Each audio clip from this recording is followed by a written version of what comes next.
Hello guys, இந்த வீடியோவில் நம்ம என்ன பார்க்க போகிறோம் அப்படின்னா பாலிட்டி கண்டினியூஷன் தான் பார்க்க போகிறோம். ஸோ ஆல்ரெடி 4 classes கம்ப்ளீட் பண்ணியிருக்கு. ஸோ இது 5th class. ஓகேவா? லாஸ்ட் கிளாஸில் வந்து என்ன பார்த்துருப்போம் அப்படின்னா ஸ்டேட்ஸ் அண்ட் யூனியன் டெரிட்டரிஸ் அப்படிங்கிறது கம்ப்ளீட்டாக டீட்டெயிலாக பார்த்துருப்போம். ஸோ அதுலேருந்து ஒரு 5 questions கேட்குறேன். ஓகேவா? ஸோ ஆன்சர் பண்ணுங்கள். 1956 நவம்பர் 1 வந்து ஸ்டேட் ரீஆர்கனைசேஷன் ஆக்ட் அப்படிங்கிறது கொண்டு வந்திருப்பாங்க. ஸோ அதன்படி நம்ம இங்கே இந்தியாவில் எத்தனை மாநிலங்கள் எத்தனை யூனியன் பிரதேசங்கள் இருந்திருக்கும் ஸ்டார்டிங்கில். ஓகேவா? ஸோ அதுதான் ஃபஸ்ட்டு கொஷின். செகண்ட் கொஷின் பார்த்தீங்க அப்படின்னா ஹரியானா. ஸோ ஹரியானா வந்து 1966 வந்து ஸ்ப்ளிட் பண்ணியிருப்பாங்க. அது வந்து ஸ்டேட் அந்தஸ்து பெற்றிருக்கும். அது எந்த குழுவோட ரெக்கமெண்டேஷன் படி ஸ்டேட் அந்தஸ்து கொடுத்துருப்பாங்க அப்படிங்கிறத சொல்லுங்கள் ஹரியானாக்கு. ஓகேவா? அடுத்தது பார்த்தீங்க அப்படின்னா சங்கரலிங்கனார். ஸோ சங்கரலிங்கனார் எதற்காக உண்ணாவிரதம் இறந்திருப்பார் அப்படின்னா நம்ம சென்னை வந்து தமிழ்நாடு அப்படின்னு பெயர் மாற்றம் பண்ணணும் அப்படிங்கிறதுக்காக. ஸோ அவர் எந்த தேதியிலேருந்து எந்த தேதி வரைக்கும் உண்ணாவிரதம் இருந்தார், டோட்டலாக எத்தனை நாள் வந்து உண்ணாவிரதம் இருந்தார் அப்படிங்கிறது கமெண்டில் சொல்லுங்கள். ஓகே, ஸோ 3 கொஷின்ஸ் கம்ப்ளீட் ஆயிடுச்சு. ஸோ அடுத்த கொஷின் பார்த்தீங்க அப்படின்னா 100வது சட்ட திருத்தம் வந்து எந்த வருஷம் கொண்டு வந்திருப்பாங்க? 100வது சட்ட திருத்தம் ஸோ எதோட தொடர்புடையது அப்படிங்கிறது. அதுக்கப்புறம் வந்து ஹைதராபாத் வந்து இந்தியா கூட மர்ஜ் பண்ணது ஒரு ஆப்ரேஷன் மூலமாக மர்ஜ் பண்ணியிருப்பாங்க. அந்த ஆப்ரேஷனோட பேர் என்ன அண்ட் எந்த இயர் எந்த டேட்டில் வந்து மர்ஜ் பண்ணாங்க அப்படிங்கிறத சொல்லணும். ஓகே, ஸோ இதுதான் வந்து உங்களுக்கான 5 கொஷின் அப்படிங்கிறது. ஓகே, இன்றைக்கி வந்து என்ன டாபிக் பார்க்க போகிறோன்னா சிட்டிசன்ஷிப். ஓகேவா? ஸோ சிட்டிசன்ஷிப் குடியுரிமை அப்படின்னு சொல்லி எடுத்துட்டோம் அப்படின்னா இது நம்ம கான்ஸ்டியூஷனில் பார்ட் 2ல் இருக்கும். ஆர்டிக்கல் 5 to 11 வரைக்கும் இருக்கிறது தான் இந்த சிட்டிசன்ஷிப் பற்றி பேசக்கூடியது. ஸோ ஆர்டிக்கல் 5 என்ன சொல்லுது அப்படின்னு பார்த்தோன்னா அரசியலமைப்பு உருவாக்கத்தின் போது நம்மளோட குடியுரிமை அப்படிங்கிறது இருந்திருக்கும் இல்லையா? ஸோ அதை பற்றி பேசுகிறது தான் ஆர்டிக்கல் 5. ஓகேவா? ஸோ அரசியலமைப்பு உருவாக்கப்பட்டப்ப நம்மளோட குடியுரிமை நம்மளோட ரெசிடென்ஷியல் நம்ம உறைவிடம் எங்கே இருந்திருக்குமோ அதை பொறுத்து குடியுரிமை பெறுறது தான் அந்த ஆர்டிக்கல் 5. ஸோ ஆர்டிக்கல் 6 என்ன சொல்லுது அப்படின்னா பாகிஸ்தான்லேருந்து இந்தியாவுக்கு குடிபெயர்ந்து இங்கே வந்திருப்பாங்க இல்லையா, migrants to India from Pakistan. So அவங்களோட குடியுரிமை பற்றி பேசக்கூடியது ஆர்டிக்கல் 6. 7 என்ன சொல்லுது அப்படின்னா இந்தியாவிலேருந்து பாகிஸ்தானுக்கு குடிபெயர்ந்தவங்களோடது, migrants from India to Pakistan. ஓகேவா? 8th ஒன் பார்த்தீங்கன்னா இந்தியாவுக்கு வெளியே வசிக்கும் இந்திய வம்சாவளியினர் பதிவு செய்து கொள்வதன் மூலம் குடியுரிமையை பெறுதல். ஓகேவா? அதுதான் ஆர்டிக்கல் 8. இந்தியாவுக்கு வெளியே இருக்கிறவங்க இந்திய வம்சாவளியினர் இருப்பாங்க இல்லையா? ஸோ இந்தியா வம்சாவளியினராக இருப்பாங்க, பட் இந்தியாவுக்கு வெளியில் வசிச்சுட்ருப்பாங்க. அவங்க வந்து இங்கே ரெஜிஸ்ட்ரேஷன் பண்ணுறது மூலமாக சிட்டிசன்ஷிப் அப்படிங்கிறத வாங்கிக்கலாம். அதை பற்றி சொல்கிறது தான் ஆர்டிக்கல் 8. ஆர்டிக்கல் 9 என்ன சொல்லுது அப்படின்னா ஸோ இதுதான் வந்து ரொம்ப ரொம்ப முக்கியமானது. இந்த ஆர்டிக்கல் வந்து அயல் நாட்டு குடியுரிமையை தானாக பெற்றவர் இந்திய குடியுரிமையை இழத்தல். ஸோ இப்போ வந்து இந்தியன் சிட்டிசன்ஷிப் அப்படிங்கிற ஒரு சிட்டிசன்ஷிப் வாங்கி வச்சுருக்கிறாங்க, பட் ஃபாரினில் போயிட்டு அந்த சிட்டிசன்ஷிப் அவங்க வாங்கிட்டாங்க அப்படின்னா இந்தியன் சிட்டிசன்ஷிப் அப்படிங்கிறது ஆட்டோமேட்டிக்காக கேன்சல் ஆயிடும். ஸோ அதை தான் ஆர்டிக்கல் 9 சொல்லும். அண்ட் ஆர்டிக்கல் 10 என்ன சொல்லுதுன்னா குடியுரிமைகளின் தொடர்ச்சி. ஓகேவா? நம்மளோட சிட்டிசன்ஷிப் கண்டினியூ ஆகுறத பற்றி பேசுகிறது தான் ஆர்டிக்கல் 10. அண்ட் ஆர்டிக்கல் 11 வந்து குடியுரிமையை ஒழுங்குபடுத்தும் பாராளுமன்ற சட்டம் இயற்றுவதற்கான அதிகாரம். ஸோ இந்த குடியுரிமை ரிலேட்டடாக சட்டம் இயற்றணும் அப்படின்னா யார் தான் பண்ண முடியும்னா பார்லிமெண்ட் தான் பண்ண முடியும். இதுதான் 5 to 11 வரைக்கும் இருக்கிற ஆர்டிக்கல் சொல்லக்கூடியது. ஸோ அப்போ 5 என்ன சொல்லுது அப்படின்னா கான்ஸ்டியூஷன் உருவானப்போ நம்ம எங்கே இருக்கிறோமோ அங்கே அந்த குடியுரிமையை வாங்கிக்கிறது. 6 வந்து பாகிஸ்தான்லேருந்து இந்தியாவுக்கு வந்தவங்களோட குடியுரிமை. 7 வந்து இந்தியாவிலேருந்து பாகிஸ்தான் போனவங்களோட குடியுரிமை. 8 வந்து இந்தியாவுக்கு வெளியே இருக்கிற இந்திய வம்சாவளியினர். ஸோ அவங்க வந்து இங்கே வந்து ரெஜிஸ்டர் பண்ணுறது மூலமாக இந்தியன் சிட்டிசன்ஷிப் அப்படிங்கிறத வாங்கிக்கலான்னு சொல்கிறது 8. 9 அப்படிங்கிறது இப்போ இந்தியன் சிட்டிசன்ஷிப்பை வச்சுருக்கிறவங்க ஃபாரின் சிட்டிசன்ஷிப் ஏதாவது வாங்கினாங்கன்னா இந்தியன் சிட்டிசன்ஷிப் ஆட்டோமேட்டிக்காக கேன்சல் ஆயிரும். அதை தான் ஆர்டிக்கல் 9 சொல்லும். 10 வந்து சிட்டிசன்ஷிப் கன்டினியூ ஆகுறத பற்றினது. 11 வந்து பார்லிமெண்ட் வந்து சிட்டிசன்ஷிப் ரிலேட்டடாக சட்டம் இயற்றலாம் அப்படிங்கிறத சொல்லக்கூடியது. ஓகேவா? ஓகே, இப்போ வந்து சிட்டிசன்ஷிப் அப்படிங்கிறது ஒரு குடிமகன், சிட்டிசன் அப்படிங்கிற வேர்டு வந்து எங்கேருந்து எடுத்திருப்பாங்க அப்படின்னா சிவிஸ் அப்படிங்கிற ஒரு லத்தீன் மொழி சொல்லிலேருந்து எடுக்கப்பட்டது தான் இந்த குடிமகன் அப்படிங்கிறது. ஸோ இதோட பொருள் என்னன்னு பார்த்தீங்க அப்படின்னா பண்டைய ரோமாபுரியில் இருந்த நகர நாடுகளின் குடியிருப்பாளர். ஸோ இது ஒரு பேசிக் கொஷின் தான். அப்போது சிட்டிசன் சிவிஸ் அப்படிங்கிறது வந்து எங்கேருந்து எடுக்கப்பட்டுச்சுன்னு கேட்டால் லத்தீன் மொழிச்சொல் அப்படிங்கிறது தெரியணும். அதோட பொருள் வந்து பண்டைய ரோமாபுரியில் இருந்த நகர நாடுகளின் குடியிருப்பாளர் அப்படிங்கிற பொருளில் வரும். ஸோ இப்போ வந்து இந்த சிட்டிசன்ஷிப் அப்படின்னு எடுத்துட்டோம் அப்படின்னா 2 முறையில் வந்து பெறலாம் பேசிக்காக. ஓகேவா? ஸோ 2 டைப் இருக்குது. ஒன்று வந்து இயற்கை குடியுரிமை, இன்னொன்று வந்து இயல்பு குடியுரிமை. ஓகேவா? ஸோ இயல்பாகவே நம்ம இந்தியன் சிட்டிசன்ஷிப்பாக இருக்கிறது ஒன்று. ஓகேவா? அதாவது இயற்கையாகவே இருக்கிறது. நம்ம இப்போ இந்தியாவில் தான் இருக்கிறோம், இந்தியாவை விட்டு எங்கேயும் போகிறதில்ல. ஸோ இங்கே பிறக்கிறனால இந்தியா சிட்டிசன்ஷிப் அப்படிங்கிறது தானாக வந்துடும். இன்னொன்று இயல்பு குடியுரிமை. இயல்பு குடியுரிமை அப்படிங்கிறது இயல்பாக விண்ணப்பித்து பெறும் குடியுரிமை. நம்ம வந்து ரெஜிஸ்டர் பண்ணுறது மூலமாக பெறக்கூடிய குடியுரிமை. ஸோ இந்த மாதிரி 2 டைப்பாக பிரிச்சிருக்கிறாங்க. அண்ட் இதில் பார்த்தீங்க அப்படின்னா நமக்கு வந்து 1946 நவம்பர் 26ல் 1949 நவம்பர் 26ல் வந்து நம்மளோட கான்ஸ்டியூஷன் அடாப்ட் பண்ணப்பட்டிருக்கோம் இல்லையா? ஸோ அந்த டைமில் அதுக்கு முன்னாடி வரைக்கும் இந்தியாவில் இந்திய குடியுரிமை அப்படிங்கிற ஒன்று கிடையாது. ஸோ அந்த அடாப்ட் பண்ண டைமில் தான் வந்து சில ஆர்டிகல்ஸ் வந்து நடைமுறைக்கு வந்திருக்கும் அப்படிங்கிறத பார்த்துருப்போம் போன கிளாஸில். ஸோ அதில் வந்து இந்த சிட்டிசன்ஷிப் அப்படிங்கிறதும் ஒரு உள்ளடக்கம், அதுவும் வந்து நடைமுறைக்கு வந்திருக்கும். ஸோ நெக்ஸ்ட்டு பார்த்தீங்க அப்படின்னா குடியுரிமை அப்படிங்கிற ஆக்சுவலாக நம்மளோட சிட்டிசன்ஷிப் வந்து இந்தியாவோட சிட்டிசன்ஷிப் பொறுத்த வரைக்கும் நமக்கு தெரியும் சிங்கிள் சிட்டிசன்ஷிப் தான். ஸோ டூயல் எல்லாம் கிடையாது. ஸோ அமெரிக்காவை பொறுத்த வரைக்கும் டூயல் சிட்டிசன்ஷிப், அதாவது மாகாணத்துக்கு ஒரு சிட்டிசன்ஷிப் வச்சுருப்பாங்க. அண்டு ஓவராலாக யுனைடெட் ஸ்டேட்ஸ் ஆஃப் அமெரிக்கா அப்படிங்கிறதுக்கு ஒரு சிட்டிசன்ஷிப் டூயல் சிட்டிசன்ஷிப் இருக்கும். பட் இந்தியாவை பொறுத்த வரைக்கும் நமக்கு மாநிலம், ஒன்றியம் அப்படின்னு சொல்லி என்ன தான் பிரிக்கப்பட்டிருந்தாலும் நமக்கு வந்து ஒரே ஒரு குடியுரிமை தான் இருக்குது. ஸோ இதை பற்றி தான் ஆல்ரெடி பார்த்துருப்போம். பார்ட் 2ல் ஆர்டிக்கல் 5 to 11 வரைக்கும் இருக்கக்கூடியது இந்த சிட்டிசன்ஷிப் பற்றி பேசக்கூடியது. அப்போ நம்மளோட சிட்டிசன்ஷிப் முறை வந்து எங்கேருந்து பாரோ பண்ணோம் அப்படின்னு பார்த்தோன்னா இங்கிலாந்தோட கான்ஸ்டியூஷன்லேருந்து பாரோ பண்ணதான் நம்மளோட சிட்டிசன்ஷிப். ஸோ அவங்களோடதும் சிங்கிள் தான், நம்மளோடதும் சிங்கிள் தான். இப்போது ஆர்டிக்கல் 5ல் வந்து என்ன பார்த்தோம் அப்படின்னா, ஸோ அதுக்கு முன்னாடி பேசிக்காக இன்னொரு விஷயம், நம்ம வந்து இந்தியாவில் குடியுரிமை பெறுவதற்கான வழிகள் எத்தனை அப்படின்னா 5 வழிகளில் குடியுரிமையை பெறலாம். இழப்பதற்கு 3 வழி இருக்குது. ஓகேவா? 3 வழிகளில் இழப்போம், 5 வழிகளில் பெறுவோம். ஸோ இது வந்து ரிப்பீட்டடாக கேட்குற கொஷின். அண்ட் இதில் வந்து ரொம்ப கான்ஃபிடெண்ட்டாக இருக்கணும். ஓகேவா? 5-3 அப்படிங்கிறது தெரிஞ்சிருக்கணும். அப்போ என்னென்ன வழியில் 5 முறையில் பெறுவோம் அப்படிங்கிறது வந்து ஃபஸ்ட்டு வந்து இந்த ஆர்டிக்கல் கொஞ்சம் ஓகே. இப்போ ஆர்டிக்கல் பார்த்தாச்சுல, ஃபைன். இப்போ என்னென்ன வழிகளில் பெறுறோம் அப்படின்னு பார்க்கலாம். பிறப்பால் குடியுரிமை பெறுதல், பை பர்த். ஓகேவா? பை பர்த், பிறப்பால் குடியுரிமை பெறுதல். நெக்ஸ்ட்டு வந்து பை டெசன்ட். ஓகே, வம்சாவளியால் குடியுரிமை பெறுதல். அடுத்தது ரெஜிஸ்ட்ரேஷன் மூலமாக குடியுரிமை பெறுதல், பதிவு செய்தல் மூலம் குடியுரிமை பெறுதல். தேர்டு. நெக்ஸ்ட்டு 4th பார்த்தோம் அப்படின்னா டெரிட்டோரியல் இன்கார்பரேஷன். ஓகேவா? டெரிட்டோரியல் இன்கார்பரேஷன், பிரதேசங்களை ஒருங்கிணைத்தல் மூலமாக குடியுரிமை பெறுதல். ஃபைனல் ஒன் பார்த்தீங்க அப்படின்னா இயல்பு குடியுரிமை, நேச்சுரலைசேஷன். ஸோ நேச்சுரலைசேஷன் தான் வந்து நம்ம விண்ணப்பிக்கிறது மூலமாக பெறுறது. ஓகேவா? அப்போ பை பர்த் பிறப்பின் மூலம், வம்சாவளியின் மூலம் டெசன், ரெஜிஸ்ட்ரேஷன் பதிவின் மூலம், பிரதேசங்களை ஒருங்கிணைத்தலின் மூலம் டெரிட்டோரியல் இன்கார்பரேஷன், அடுத்தது நேச்சுரலைசேஷன். ஓகேவா? ஸோ இந்த 5 வழிகளில் பெறலாம். அப்போ 3 வழிகளில் அதை வந்து இழக்கலாம் அப்படின்னு சொன்னோம் இல்லையா? ஸோ அது என்னெல்லாம் அப்படின்னு பார்த்தோன்னா டெர்மினேஷன். ஓகேவா? டெர்மினேஷன், ரெனன்சியேஷன், அடுத்தது டெப்ரைவேஷன். ஓகேவா? டெப்ரைவேஷன். ஸோ 3 வழிகளில் இழக்கலாம். அதாவது என்னென்ன அப்படின்னு பார்த்தோம் அப்படின்னா துரத்தல், முடிவுக்கு கொண்டு வருதல், கட்டாயமாக முடிவுக்கு கொண்டு வருதல். ஓகேவா? இந்த 3 வழிகளில் இழக்கிறோம். டெர்மினேஷன், ரெனன்சியேஷன் அண்ட் டெப்ரைவேஷன் இங்கிலீஷில்.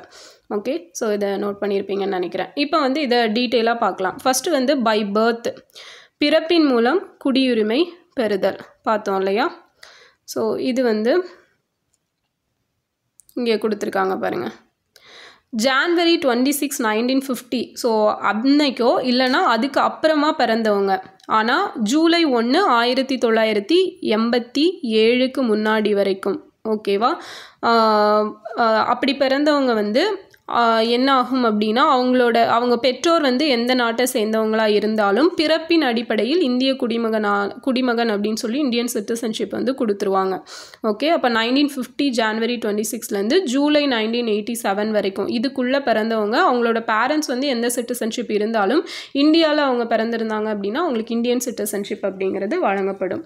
ஓகேவா, அதே போல் 1987 ஜூலைக்கு அப்புறமா பிறக்கிறாங்க இல்லையா, ஸோ ஜூலை 1க்கு அப்புறமா பிறக்கிற குழந்தைகள் வந்து குடியுரிமை பெறுவதற்கு அந்த பேரண்ட்ஸில் யாராவது ஒருத்தவங்க வந்து இங்கே உள்ள சிட்டிசன்ஷிப் வச்சுருக்கணும். அப்படின்னா அந்த குழந்தைக்கு வந்து இந்தியன் சிட்டிசன்ஷிப் அப்படிங்கிறது கொடுப்பாங்க. ஸோ இது ஒரு விஷயம். அடுத்தது 2004 டிசம்பர் 3, அப்படி இல்லைன்னா அதுக்கப்புறமா இந்தியாவில் பிறந்தவர்கள் அவர்கள் பெற்றோர், ஓகேவா, இல்லை பெற்றோர் 2 பேருமே இந்திய குடிமக்களாக இருந்தால் அவர்களது பெற்றோரில் ஒருவர் இந்திய குடிமகனாகவும் மற்றவர் சட்டவிரோதமாக குடியேறியவராக இல்லாவிட்டால், அதாவது இல்லீகல் என்ட்ரி இல்லாமல் இருப்பாங்க இல்லையா, ஒரு லீகலாக அப்ளை பண்ணி எல்லாரும் இங்கே வந்திருந்தாங்க அப்படின்னா அவங்களுக்கும் வந்து குடியுரிமை அப்படிங்கிறது வழங்கப்படும். ஓகே, ஸோ இதுதான் வந்து ஃபஸ்ட்டு பை பர்த் மூலமாக வாங்கிக்கிறது. அடுத்தது பை டெசன்ட் அப்படின்னு பார்த்தோன்னா ஜான்வரி 26, 1950 அன்னைக்கோ இல்லைனா அதுக்கப்புறமோ இந்தியாவுக்கு வெளியே பிறந்தவங்க, ஓகேவா, ஆனால் டிசம்பர் 10, 1992க்கு முன்னாடி அவர் பிறந்த நேரத்தில் அவரது தந்தை இந்திய குடிமகனாக இருந்தால் அவங்களுக்கு வந்து வம்சாவளியினர் மூலம் இந்திய குடியுரிமை பெறுவாங்க. ஜான்வரி 1950 அப்படிங்கிறது காமன் எல்லாத்துக்குமே அந்த டேட்டு, நம்ம குடியரசானது, அதாவது நம்மளோட கான்ஸ்டியூஷன் நடைமுறைக்கு வந்த தினம். அன்னையிலிருந்து டிசம்பர் 1992, ஓகேவா, இந்த இடைப்பட்ட காலத்தில் வெளிநாட்டில் பிறந்திருந்தாலும் அவங்களோட ஃபாதர் வந்து இந்திய சிட்டிசன்ஷிப்பாக இருந்தால் அவங்க வந்து வம்சாவளியினர் அப்படிங்கிற ஒரு பேசிஸில் சிட்டிசன்ஷிப்பை வாங்கிக்கலாம். ஸோ 1992 டிசம்பர் அன்னைக்கு இல்லைனா அதுக்கு பிறகு இந்தியாவுக்கு வெளியே பிறந்த ஒருவர், அவர் பிறக்கும்போது அவரது பெற்றோரில் யாராவது இந்திய குடிமகனாக இருந்தால் அவங்க வந்து இந்திய குடிமகனாக கருதப்படுவர் அப்படின்னு சொல்லியிருக்காங்க. ஓகே, ஸோ இந்த கண்டிஷனும் தெரிஞ்சுக்கோங்க.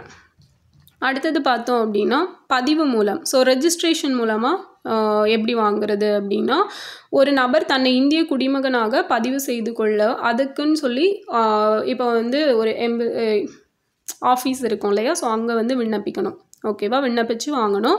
ஸோ அதுக்கான கண்டிஷன் பார்த்தீங்க அப்படின்னா 7 வருடங்கள் வந்து இந்தியாவில் வசிச்சிருக்கணும். அதே மாதிரி இந்திய குடிமகனை திருமணம் செய்த ஒருவர் பதிவின் மூலம் விண்ணப்பிக்கும் முன் அதுக்கு முன்னாடி 7 வருஷம் வந்து இந்தியாவில் வசித்தவராக இருக்கணும், ஓகேவா. ஒன்று ஃபஸ்ட்டே 7 வருஷம் இருந்திருக்கணும், அப்படி இல்லைனா இப்போ யாரையாச்சும் இங்கே மேரேஜ் பண்ணுறாங்க அப்படின்னா மேரேஜ் பண்ணதும்லாம் கொடுத்துட மாட்டாங்க, அதுக்கு முன்னாடியே அப்போ விண்ணப்பிக்கிறாங்க அப்படின்னா அதுக்கு முன்னாடி 7 வருஷம் வந்து இங்கே இருந்திருக்கணும். அதே மாதிரி இப்போ ரெஜிஸ்டர் பண்ணிட்டாங்க அப்படின்னா அந்த இந்திய குடிமக்களின் 18 வயது நிரம்பாத சிறுவர் சிறுமியர் யாராச்சும் இருந்தாங்க அப்படின்னா அவங்களுமே ஆட்டோமேட்டிக்காக இந்தியன் சிட்டிசன் அப்படின்னு சொல்லி கணக்குக்குள்ளே வந்துடுவாங்க. சப்போஸ் 18 வயசு அடைஞ்சிட்டாங்க, ஆல்ரெடி 18 வயசு ரீச் பண்ணிட்டாங்க அப்படின்னா தங்களை வெளிநாட்டு வாழ் இந்தியர்களாக தொடர்ந்து 5 வருடம் பதிவு செய்திருந்தால் அவங்கள வந்து இந்தியன் சிட்டிசன்ஷிப்பை வச்சுக்கலாம், ஓகேவா. ஸோ இதுதான் வந்து அந்த கண்டிஷன்ஸ் அப்படிங்கிறது. ஸோ இது புரிஞ்சிருக்கும்னு நினைக்கிறேன், பதிவு செய்ததன் மூலம் விண்ணப்பித்தல் அப்படிங்கிறது. அடுத்தது இயல்பு குடியுரிமை, ஓகேவா. ஸோ இந்த இயல்பு குடியுரிமை அப்படிங்கிறது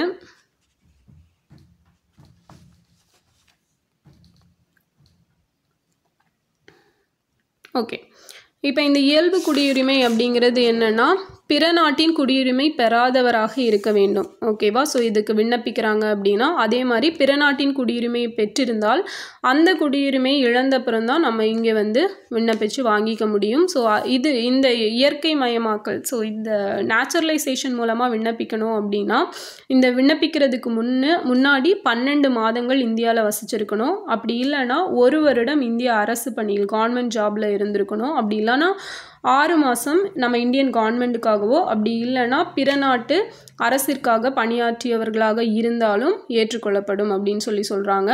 இன்னொரு மெயின் கண்டிஷன் என்ன அப்படின்னா, நம்மளோட அட்டவணை 8வது அட்டவணை இருக்கு இல்லையா, 8th ஷெட்யூல். ஸோ அதில் கொடுக்கப்பட்டுள்ள ஏதாவது டோட்டலாக வந்து பார்த்திங்க அப்படின்னா அதில் 22 லாங்குவேஜஸ் இருக்கும் இல்லையா. ஸோ அதில் வந்து ஏதாவது ஒரு மொழியை பற்றி அவங்க நல்லா பேசவோ எழுதவோ தெரிஞ்சிருக்கணும். ஓகேவா.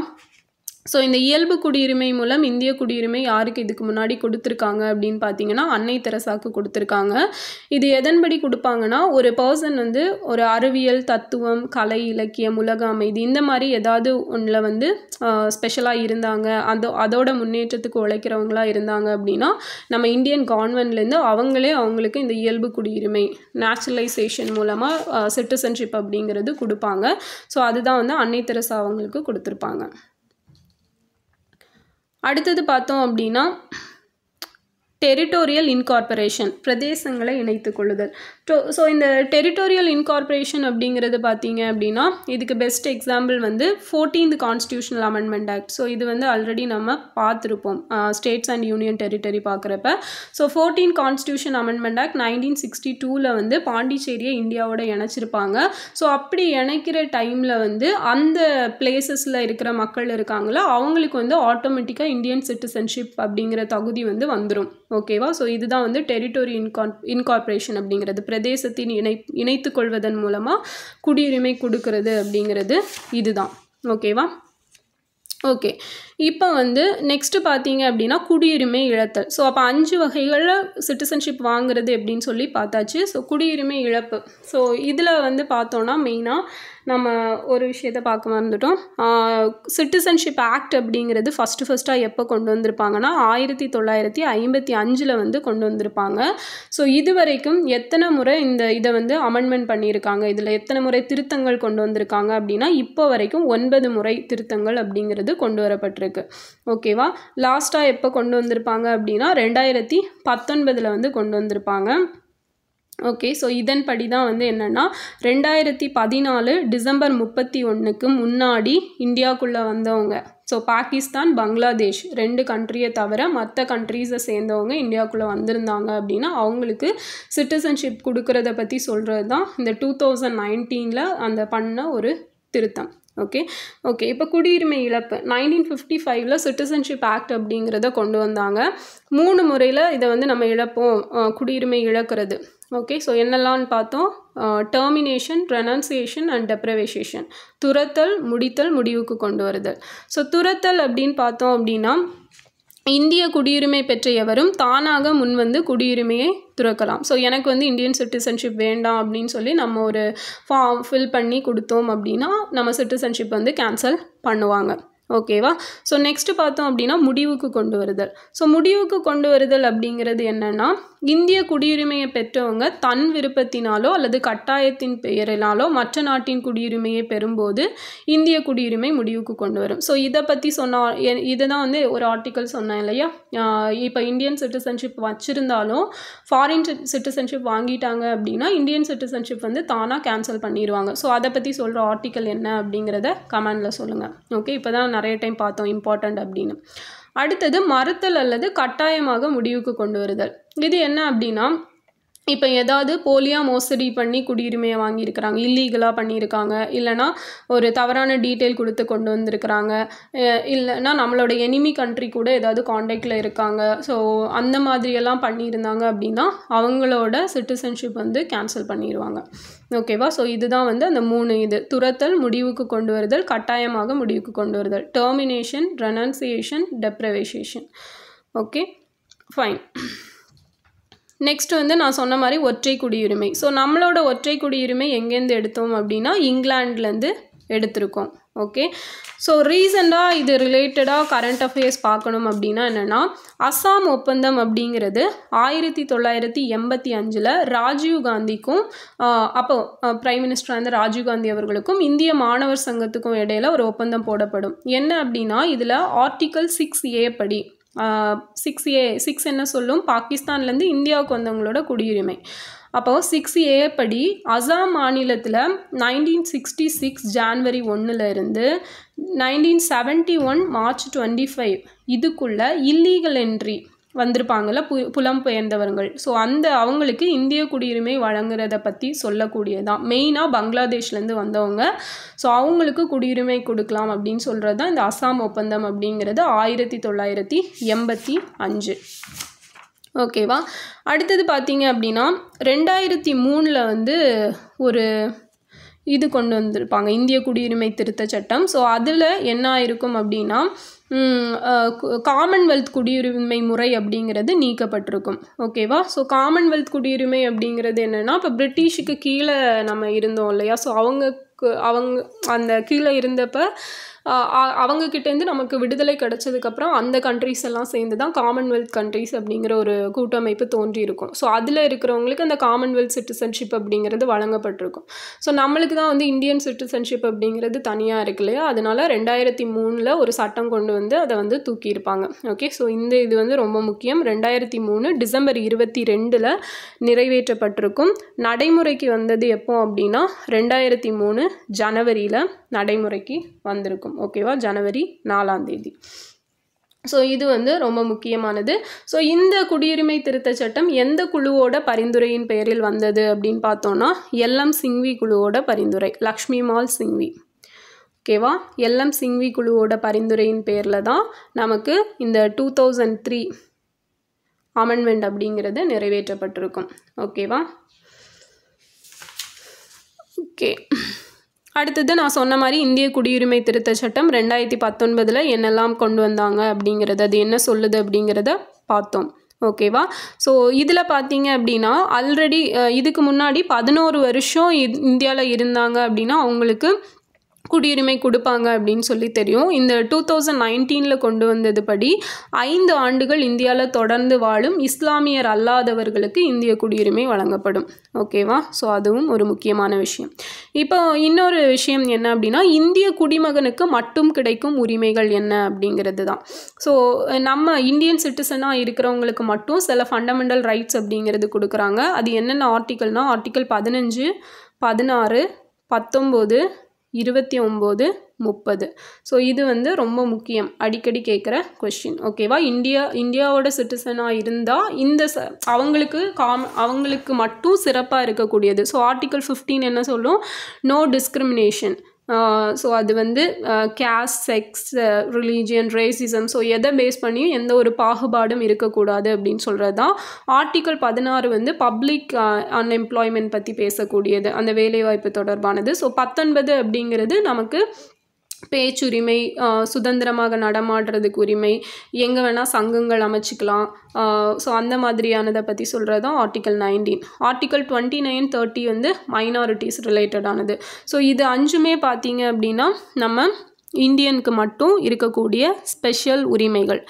அடுத்தது நாட்டுரிமை, குடியுரிமைனா என்ன? ஸோ நாட்டுரிமை அப்படிங்கிறது நம்ம பிறப்பு, பூர்வீகம், இனம் இதோட பேசிஸில் இயல்பாக நம்ம பெற்றுக்கிற உரிமை தான் நாட்டுரிமை.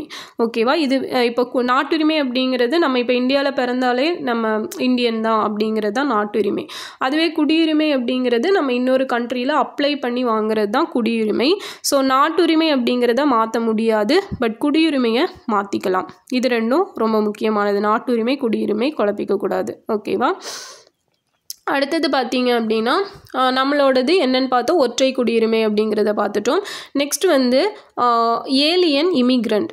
ஓகேவா. ஸோ இது ரெண்டுக்கும் வித்தியாசம் தெரியணும். அந்நியன், குடியேறியவர். ஓகேவா. Alien, immigrant. ஸோ ஏலியன் அப்படிங்கிறவங்க ஒரு நாட்டில் வசிக்கும் குடிமகனாக அல்லாத அனைவரும் அந்நியர் அப்படின்னு சொல்லி அழைக்கப்படுறாங்க. ஓகேவா. இப்போ ஃபார் எக்ஸாம்பிளுக்கு வெளிநாட்டிலேருந்து வர டூரிஸ்ட் ஆகட்டும், இல்லை வெளிநாட்டிலேருந்து இங்கே வந்து படிக்கிற ஸ்டூடெண்ட்ஸ் ஆகட்டும், அவங்கெல்லாம் ஏலியன்ஸ் அப்படின்னு சொல்லுவோம். குடியேறியவர் அப்படின்னா நம்ம ஒரு நாட்டில் எந்த ஒரு ரெஸ்ட்ரிக்ஷனுமே இல்லாமல் நீங்கள் வந்து கண்டினியூஸாக இருந்துக்கலாம், கண்டினியூஸாக ஒர்க் பண்ணிக்கலாம் அப்படிங்கிறதுக்கு இப்போ உரிமை பெற்றிருப்பாங்கல்ல, அவங்கள தான் வந்து குடியேறியவர் அப்படின்னு சொல்லி சொல்கிறாங்க. ஸோ ஸ்பெசிஃபிக் டைமுக்கு மட்டும் இருக்கிறவங்க வந்து அந்நியர்கள். குடியேறியவர் அப்படின்னா நிரந்தரமாக இருக்கிறதுக்கெல்லாம் உரிமை வாங்கியிருக்கிறவங்க குடியேறியவர்கள் அப்படின்னு சொல்லி சொல்கிறோம். அடுத்தது இந்திய பூர்வீக குடியினர். So person of Indian origin PIO அப்படின்னு சொல்கிறது. ஸோ இந்த PIO அப்படின்னா என்னன்னு பார்த்தீங்கன்னா, இந்திய குடியுரிமை உடைய மூதாதர்களை கொண்ட வெளிநாட்டில் குடியுரிமை பெற்றிருக்கும் ஒருவர். ஓகேவா? அதாவது பாகிஸ்தான், பங்களாதேஷ், ஸ்ரீலங்கா, பூட்டான், ஆப்கானிஸ்தான், சீனா, நேபாளம் இந்த கண்ட்ரீஸை தவிர எந்தெந்த கண்ட்ரீஸ்? பாகிஸ்தான், பங்களாதேஷ், ஸ்ரீலங்கா, பூட்டான், ஆப்கானிஸ்தான், சீனா, நேபாள். ஓகேவா? ஸோ இந்த ஒரு 7 கண்ட்ரீஸை தவிர மற்ற கண்ட்ரீஸில் இருக்கிறது நம்ம மூதாதையர்கள் வந்து இந்திய குடியுரிமை வாங்கியிருப்பாங்க. ஆனால் நம்ம வந்து வெளிநாட்டில் இருக்கிறோம் அப்படின்னா அவங்க வாங்குறது தான் வந்து பர்சன் ஆஃப் இந்தியன் ஆரிஜின் அப்படிங்கிறது. ஸோ இவங்க வந்து 2015 ஜனவரி 9 PIO முறை அப்படிங்கிறது திரும்ப வாங்கப்பட்டு OCI முறையோடு இணைக்கப்பட்டுருச்சு. ஓகேவா? OCI அப்படிங்கிறது overseas citizen of India. So இந்த ஓவர்சீஸ் சிட்டிசன் ஆஃப் இந்தியா அப்படிங்கிறது என்னென்னா, இந்தியாவை பூர்வீகமாக கொண்ட வெளிநாட்டு குடிமகன் காலவரையின்றி இந்தியாவில் வசிப்பதற்கும் பணி செய்வதற்கும் ஒரு அட்டை வாங்குவாங்க. இவங்க தான் வந்து OCI கார்டு ஹோல்டர்ஸ் அப்படின்னு சொல்லுவாங்க. நம்மளோட பூர்வீகம் இதாக தான் இருக்கும், ஆனால் நம்ம ஃபாரினில் இருந்திருப்போம். அவங்க வந்து ஒரு டைம் லிமிட் இல்லாமல் இந்தியாவில் இருந்துக்கலாம், ஒர்க் பண்ணிக்கலாம். அதுக்கு இந்த OCI கார்டு அப்படிங்கிறது ரொம்ப இம்பார்ட்டன்ட். பட் இவங்க வந்து ஓட் போட முடியாது. ஓகேவா? பட் NRI கேண்டிடேட்ஸ் வந்து ஓட் போடுவாங்க, நான் ரெசிடென்ட் ஆஃப் இந்தியா. ஸோ அந்த நான் ரெசிடென்ட் ஆஃப் இந்தியா யார் அப்படின்னா, நம்மளோட இந்தியன் பாஸ்போர்ட்டை வச்சுட்டு வெளிநாட்டில் இருக்கக்கூடிய இந்திய குடிமக்கள். ஓகேவா? ஸோ ஒரு ஒர்க்குக்காகவோ இல்லை வேறு எதுக்காகவோ ஃபாரினுக்கு போயிருப்பாங்க. ஸோ அவங்க வந்து NRI கார்டு ஹோல்டர்ஸ். அவங்கக்கிட்ட இந்தியன் பாஸ்போர்ட் தான் இருக்கும். அவங்க வந்து இங்கே ஓட்டு போட்டுக்கலாம். ஓகே, நெக்ஸ்ட் வந்து பிரவாசி பாரதிய திவாஸ். ஸோ இந்த பிரவாசி பாரதிய திவாஸ் அப்படிங்கிறது, பிரவாசி பாரதிய திவாஸ் அப்படின்னா நம்ம காந்திஜி இருக்கார் இல்லையா? ஸோ அவர் வந்து 1915 வந்து இந்தியாவுக்கு வந்திருப்பார் ஜனவரி 9. ஸோ அந்த ஜனவரி 9 தான் நம்ம வந்து வெளிநாட்டு வாழ் இந்தியர் தினம், பிரவாசி பாரதிய தினமாக செலிப்ரேட் பண்ணுறோம். எப்போ அப்படின்னா 2003 இருந்து வெளியுறவுத்துறை அமைச்சகத்தினால். ஓகேவா? ஃபாரின் மினிஸ்ட்ரி இருக்கு இல்லையா?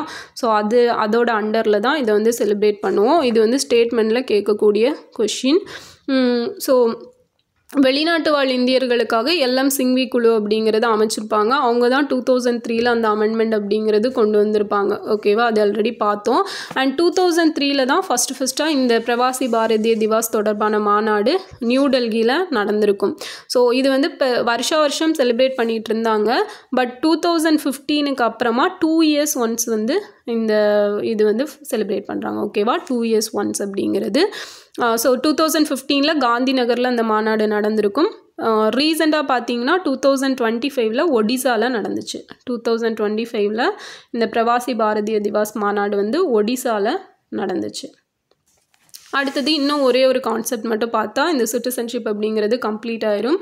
ஸோ அது என்ன கான்செப்ட் அப்படின்னா, ஃப்ரெண்ட்லி ஏலியன், இன்னொன்று வந்து எனிமி ஏலியன். ஓகேவா? ஸோ ஃப்ரெண்ட்லி ஏலியன் அப்படின்னு பார்த்தோம் அப்படின்னா, அவங்க வந்து those countries that have கார்டியல் relations with India. ஓகேவா? ஸோ இந்தியா கூட ஒரு சுமூகமான உறவில் இருந்தாங்க அப்படின்னா அவங்கள ஃப்ரெண்ட்லி ஏலியன்னு சொல்லுவாங்க. ஸோ எனிமி ஏலியன் அப்படின்னு பார்த்தோம் அப்படின்னா, இவங்க வந்து இந்தியா கூட வார் வச்சுக்கிற கண்ட்ரீஸ் இருக்காங்க இல்லையா? ஸோ இப்போ ஃபார் எக்ஸாம்பிளுக்கு இப்போ இந்தியா கூட ரஷ்யா வார் எடுக்கிறாங்க, இல்லை சீனா வார் எடுக்கிறாங்கன்னா அவங்க வந்து எனிமி ஏலியன் அப்படின்னு சொல்லுவோம். ஓகே, ஸோ இதில் வந்து என்ன பாயிண்ட்டு ரொம்ப முக்கியம் அப்படின்னு பார்த்தோன்னா, இந்த எனிமி ஏலியன் இருக்காங்கல்ல, ஸோ ஃப்ரெண்ட்லி ஏலியன் எடுத்துட்டிங்கன்னா அவங்களுக்கு மோர் ஆர் லெஸ் வந்து நம்ம அனுபவிக்கிற எல்லா ரைட்ஸுமே வந்து கொடுக்கப்படும். பட் எனிமி ஏலியன்ஸ் இருக்காங்களா, அவங்க வந்து ஆர்டிக்கல் 22 அப்படிங்கிறது அவங்களுக்கு கொடுக்கப்படாது. ஓகே, ஸோ ஆர்டிக்கல் 22 என்ன சொல்லுது அப்படின்னா, they do not enjoy protection against arrest and detention அப்படின்னு சொல்கிறது தான் ஆர்டிக்கல் 22. இது நமக்கு நல்லா தெரியும். இங்கே வந்து அந்த தடுப்பு மற்றும் காவலில் வைப்பதற்கு எதிரான உரிமை அப்படிங்கிறது அவங்களுக்கு கிடையாது, எனிமி ஏலியனுக்கு. ஓகேவா? ஸோ இது வந்து இப்போது ரீசெண்டாக நடந்த எக்ஸாமில் கேட்ட கொஷின். அந்த அவங்களுக்கு வந்து அது உண்டா இல்லையா அப்படிங்கிறது எனிமி ஏலியனை பொறுத்த வரைக்கும். ஓகேவா? ஸோ அது மட்டும் தெரிஞ்சுக்கணும். ஃப்ரெண்ட்லி ஏலியன்னா என்ன, எனிமி ஏலியன்னா என்ன அப்படிங்கிறது. ஸோ இதுதான் சிட்டிசன்ஷிப் பற்றி complete detail with current affairs வரைக்குமே எல்லாம் கம்ப்ளீட்டாக பார்த்துட்டோம். ஓகே, ஸோ ஆர்டிக்கல் அண்ட் எல்லாம் கம்ப்ளீட் பண்ணியாச்சு. ஸோ நெக்ஸ்ட் வீடியோவில் பார்த்தோம் அப்படின்னா ஃபண்டமெண்டல் ரைட்ஸ் அப்படிங்கிறது பார்த்துக்கலாம். ஓகே, ஸோ இந்த வீடியோ யூஸ்ஃபுல்லாக இருந்திருக்கும்னு நினைக்கிறேன். கேட்டு கொஸ்டின்ஸ்க்கெல்லாம் ஆன்சர் பண்ணிடுங்க. நெக்ஸ்ட் வீடியோவில் பார்க்கலாம். தேங்க்யூ.